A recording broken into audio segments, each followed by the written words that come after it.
Baik. Bismillahirrahmanirrahim. Assalamualaikum warahmatullahi wabarakatuh.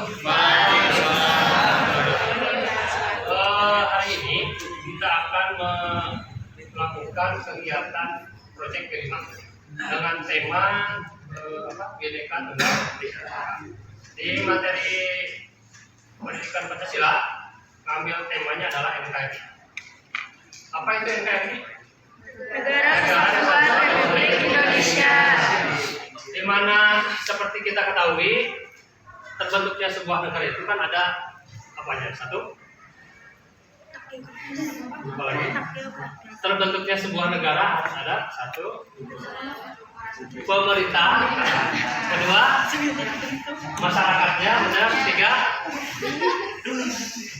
pemerintah, masyarakat, apa lagi? Apa lagi? Pemerintah. Wilayah itu pemerintah, masyarakat, wilayah. Ada satu lagi apa?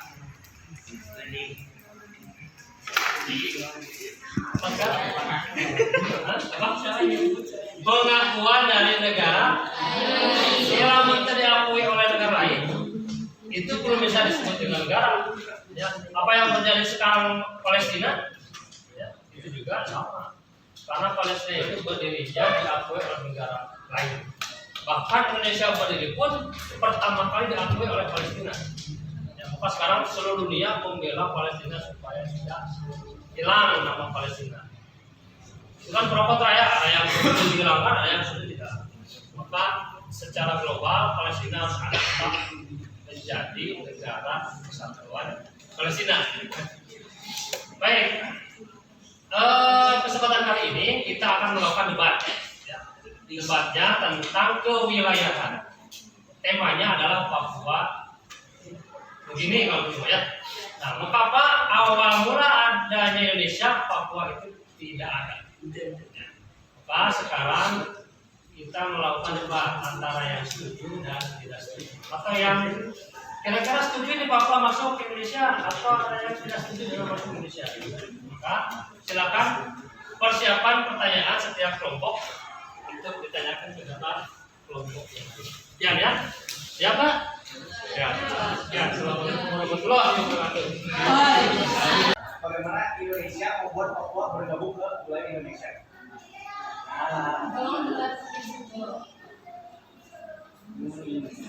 Satu, perjanjiannya disepakati antara Indonesia dan Belanda buat kebebasan Irian Barat. Perjanjian New Yorknya perjanjian New Yorknya ditandatangani pada 15 Agustus 1962. Perjanjian penyerahan Papua Barat dilakukan melalui otoritas eksekutif sementara Perserikatan Bangsa-Bangsa atau disingkat PPA. Perjanjian ini dimasukkan ke dalam agenda sidang umum pemeriksaan bangsa-bangsa tahun 1962. Perjanjian ini juga menghasilkan resolusi Majelis Umum yang memberikan wewenang kepada PBB untuk mengelola negeri barat.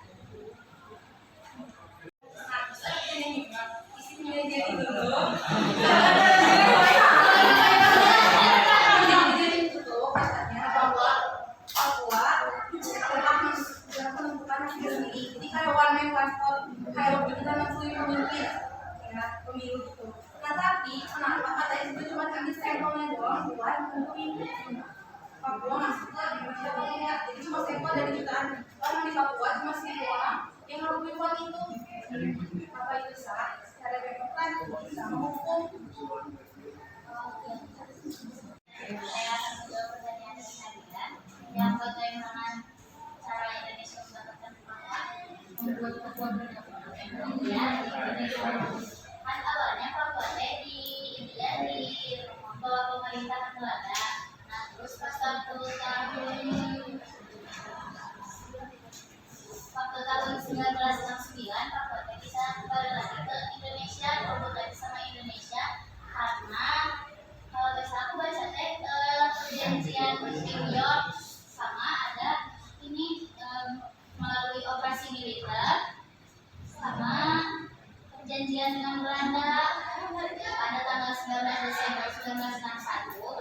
Soekarno mencetuskan perhitungan rakyat untuk membuat pilihan barat dari Belanda.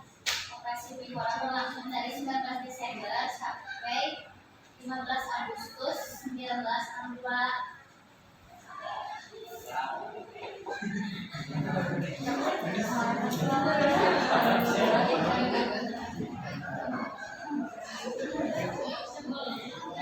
Pada 1 Oktober 1962, Belanda menyerahkan otoritas administrasi Papua ke Indonesia. Pada 31 Desember 1962, Indonesia mendapatkan kekuasaan de jure atas tanah Papua di bawah penguasaan PBB. Pada 1 Mei 1963, Papua Barat diserahkan sepenuhnya kepada Indonesia dan menjadi provinsi ke-26 Indonesia dengan nama Irian Jaya.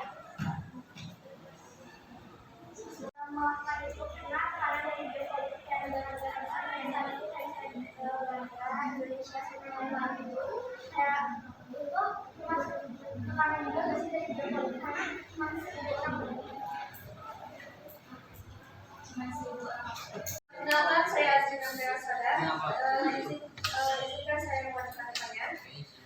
Apakah Papua benar-benar diberi kesempatan untuk menentukan nasibnya sendiri sebelum menjadi bagian dari NKRI?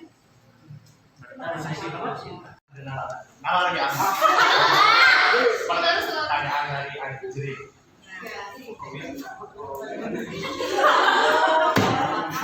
Papua benar-benar diberi kesempatan untuk menentukan nasibnya sendiri sebelum menjadi bagian dari NKRI. Operasi Pihora, Papua sudah diberi untuk memerdekakan diri sendiri oleh Belanda.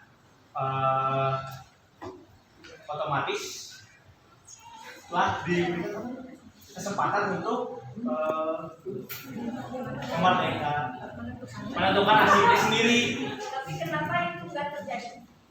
Karena operasi Pihora, Indonesia berarti itu sama dengan Indonesia memaksakan Irian Jaya untuk diduduki oleh Indonesia. Tapi mereka kan memilih untuk merdeka bareng Indonesia. Mereka ikut bareng ke NKRI.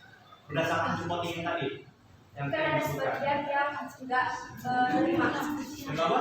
yang nggak terima masuk ke NKRI. Ya, karena biasanya pemerintah tidak memikirkan rakyat yang menolak, hanya memikirkan rakyat yang setuju. Kita kan kontra, berarti kita menentang hal itu kalau kita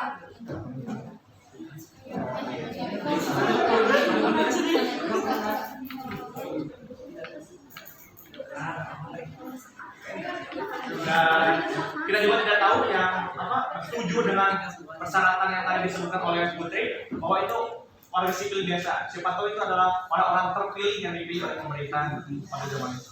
Tahun 1969, rakyat Papua bagian Barat tetap memilih menjadi bagian NKRI melalui penentuan pendapat rakyat atau PPH. Apakah bagian yang lainnya dipikirkan?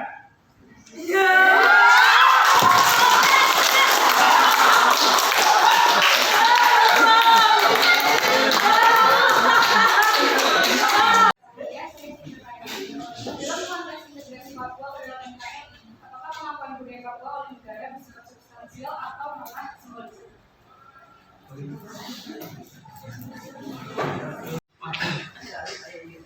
Ini bukan ke sana sini.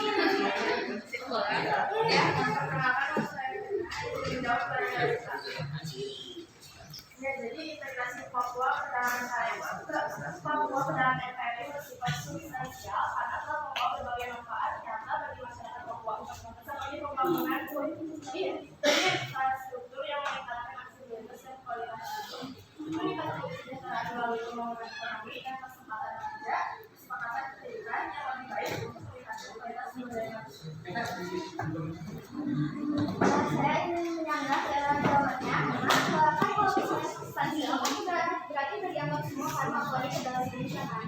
Kalau simbol kan ya simbol kan, kalau misalnya substansial itu semuanya. Tapi kenapa daerah-daerah di Indonesia masih banyak bahkan sampai sekarang yang masih mendiskriminasi warga-warga di Papua?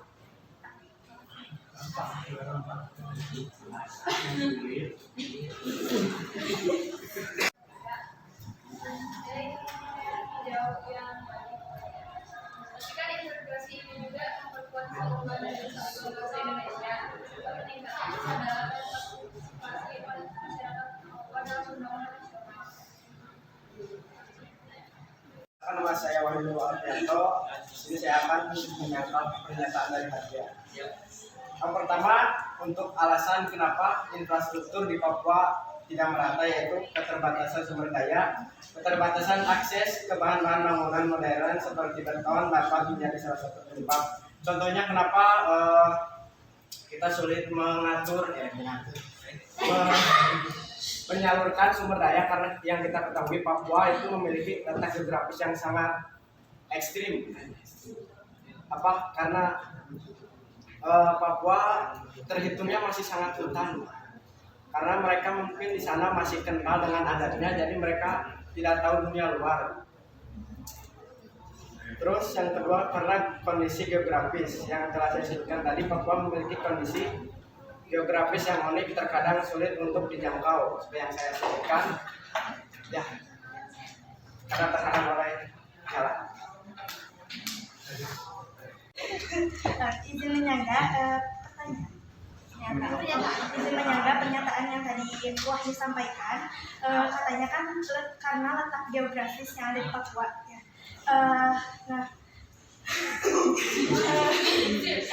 Letak geografis yang ada di Kalimantan juga sama saja dengan letak geografis yang ada di Papua. Kenapa? Karena banyak hutan, gitu kan. Kenapa letak geografis yang ada di Kalimantan lebih baik daripada kenapa infrastruktur yang ada di Kalimantan lebih baik daripada infrastruktur yang ada di Papua? Sedangkan letak geografisnya hampir sama. Ya, hampir sama. Banyak hutan.